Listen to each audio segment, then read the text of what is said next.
Hello, my name is Hana Agung Kaudani, NPM 2441116, class MNJ 24C. Sebelum membahas lebih jauh mengenai kepemimpinan beretika, kita perlu memahami terlebih dahulu mengapa topik ini penting untuk dipelajari. Dalam setiap organisasi, baik organisasi bisnis, pemerintahan, pendidikan, maupun organisasi sosial, pemimpin memiliki peran yang sangat penting dalam menentukan arah dan keberhasilan organisasi. Seorang pemimpin tidak hanya bertugas mengatur pekerjaan dan memastikan target tercapai, tetapi juga bertanggung jawab dalam menciptakan budaya kerja yang baik serta memberikan contoh perilaku kepada anggota organisasi. Saat ini, banyak organisasi menghadapi berbagai tantangan seperti persaingan yang semakin ketat, perkembangan teknologi yang sangat cepat, dan tuntutan masyarakat terhadap transparansi serta akuntabilitas. Dalam kondisi tersebut, kemampuan pemimpin juga harus memiliki integritas, kejujuran, dan tanggung jawab dalam setiap tindakan maupun keputusan yang diambil.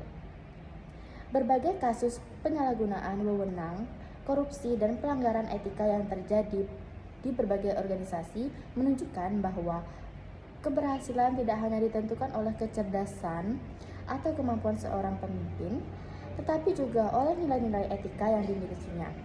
Oleh karena itu, kepemimpinan beretika menjadi salah satu faktor penting dalam menciptakan organisasi yang sukses, dipercaya, dan mampu bertahan dalam jangka panjang. Pengertian kepemimpinan beretika. Kepemimpinan beretika adalah kemampuan seorang pemimpin dalam mempengaruhi, mengarahkan, dan membimbing orang lain dengan melandaskan nilai-nilai moral dan etika yang berlaku.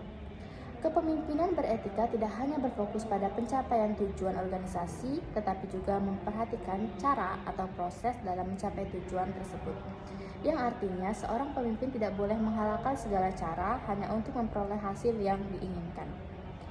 Seorang pemimpin yang beretika biasanya memiliki beberapa karakteristik utama, yaitu jujur, bertanggung jawab, adil, berintegritas, dan mampu menjadi teladan bagi anggota organisasinya.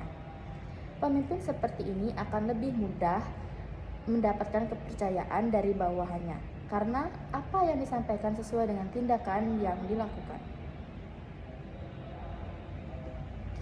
Teori dasar nilai kepemimpinan. Untuk memahami kepemimpinan beretika secara lebih mendalam, terdapat beberapa teori yang menjadi dasar pembahasannya. Yang pertama adalah moral leadership atau kepemimpinan moral. Teori ini menjelaskan bahwa setiap kepemimpinan yang diambil oleh pemimpin harus didasarkan pada nilai-nilai moral dan mempertimbangkan dampaknya terhadap orang lain. Teori kedua adalah integrity theory atau teori integritas. Integritas berarti adanya kesesuaian antara perkataan dan tindakan. Pemimpin yang memiliki integritas tidak hanya pandai berbicara, tetapi juga mampu menunjukkan komitmen yang melalui tindakan nyata. Selanjutnya terdapat justice theory atau teori keadilan.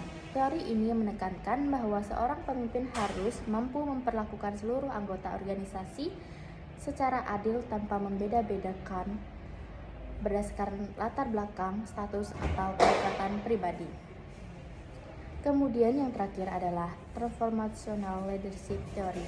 Teori ini menjelaskan bahwa pemimpin yang baik mampu memberikan inspirasi, motivasi, dan pengaruh positif kepada anggotanya melalui visi yang jelas serta perilaku yang menjadi teladan.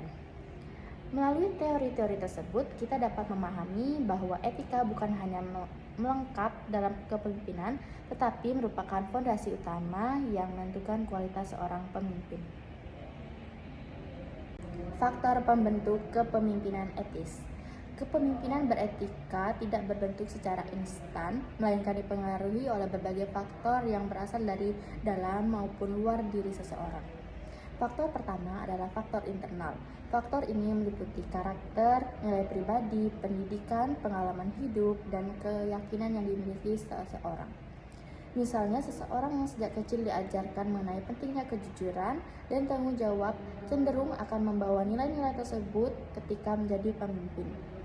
Selain itu, faktor Selain itu, faktor internal terdapat pula faktor eksternal. Faktor eksternal meliputi budaya organisasi, lingkungan kerja, lingkungan sosial, keluarga, serta sistem penghargaan dan sanksi yang berlaku. Sebagai contoh, organisasi yang memiliki budaya transparan dan akuntabilitas biasanya akan mendorong para pemimpinnya untuk bertindak lebih etis. Sebaliknya, lingkungan yang membiarkan praktik tidak jujur dapat meningkatkan kemungkinan terjadinya pelanggaran etika. Oleh karena itu, pembentukan kepemimpinan beretika memerlukan dukungan dari individu maupun lingkungan yang positif. Dampak kepemimpinan beretika. Kepemimpinan yang beretika memberikan banyak manfaat bagi organisasi. Pertama, kepemimpinan beretika dapat meningkatkan kepercayaan anggota organisasi kepada pemimpinnya. Kepercayaan ini sangat penting karena akan mempermudah proses komunikasi dan kerjasama dalam organisasi. Kedua, kepemimpinan beretika dapat meningkatkan motivasi dan loyalitas karyawan. Ketika anggota organisasi merasa diperlakukan secara adil dan dihargai, mereka akan lebih semangat dalam bekerja dan memiliki komitmen yang lebih tinggi terhadap organisasi. Ketiga, kepemimpinan beretika mampu menciptakan lingkungan kerja yang sehat, harmonis. Konflik yang terjadi dapat diminimalkan karena keputusan diambil secara transparan dan objektif.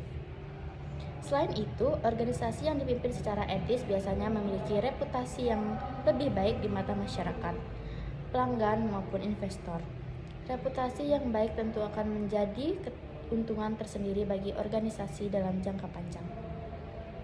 Dampak kepemimpinan tidak etis.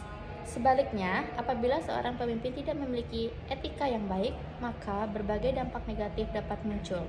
Salah satu dampak paling sering terjadi adalah penyalahgunaan kekuasaan. Pemimpin dapat menggunakan wewenangnya untuk kepentingan pribadi tanpa mempertimbangkan kepentingan organisasi. Selain itu, hilangnya kepercayaan dari anggota organisasi juga menjadi masalah yang serius. Ketika karyawan tidak lagi percaya kepada pemimpinnya, maka motivasi kerja akan menurun dan produktivitas organisasi ikut menurun. Kepemimpinan yang tidak etis juga dapat memicu konflik moral, menciptakan lingkungan kerja yang tidak nyaman, serta merusak reputasi organisasi di mata publik. Dalam beberapa kasus, perilaku tidak etis bahkan dapat menimbulkan kerugian finansial yang besar dan menyebabkan organisasi menghadapi masalah hukum. Karena itu, etika harus menjadi pedoman utama dalam setiap tindakan dan keputusan yang diambil oleh seorang pemimpin. Untuk memberikan gambaran yang lebih nyata, kita dapat melihat contoh penerapan kepemimpinan beretika pada Microsoft di bawah kepemimpinan Satya Nadella. Ketika menjabat sebagai CEO, Satya Nadella berusaha mengubah budaya kerja Microsoft menjadi lebih terbuka, kolaboratif, dan berorientasi pada pembelajaran. Ia menekankan pentingnya empati dalam memimpin serta mendorong karyawan untuk terus berinovasi. Melalui pendekatan tersebut, Microsoft berhasil meningkatkan kinerja perusahaan sekaligus menciptakan lingkungan kerja yang lebih positif. Sebaliknya, kasus Enron menunjukkan dampak dari kepemimpinan yang tidak beretika. Manajemen perusahaan melakukan manipulasi laporan keuangan untuk menutupi kondisi perusahaan yang sebenarnya. Ketika praktik tersebut terungkap, perusahaan mengalami kebangkrutan. Ribuan karyawan kehilangan pekerjaan dan kepercayaan masyarakat terhadap perusahaan hilang. Dari kedua kasus tersebut, kita dapat melihat bahwa etika memiliki pengaruh yang sangat besar terhadap keberhasilan maupun kegagalan suatu organisasi. Berdasarkan pembahasan yang telah disampaikan, dapat disimpulkan bahwa kepemimpinan beretika merupakan kepemimpinan yang berlandaskan nilai, moral, integritas, kejujuran, keadilan, dan tanggung jawab. Kepemimpinan beretika dipengaruhi oleh berbagai faktor, baik yang berasal dari dalam diri maupun individu, lingkungan sekitarnya. Penerapan kepemimpinan beretika memberikan banyak manfaat seperti peningkatan kepercayaan, motivasi kerja, loyalitas, serta reputasi organisasi. Oleh karena itu, setiap pemimpin perlu menjadikan etika sebagai fondasi utama dalam menjalankan perannya agar dapat membawa organisasi menuju keberhasilan yang berkelanjutan.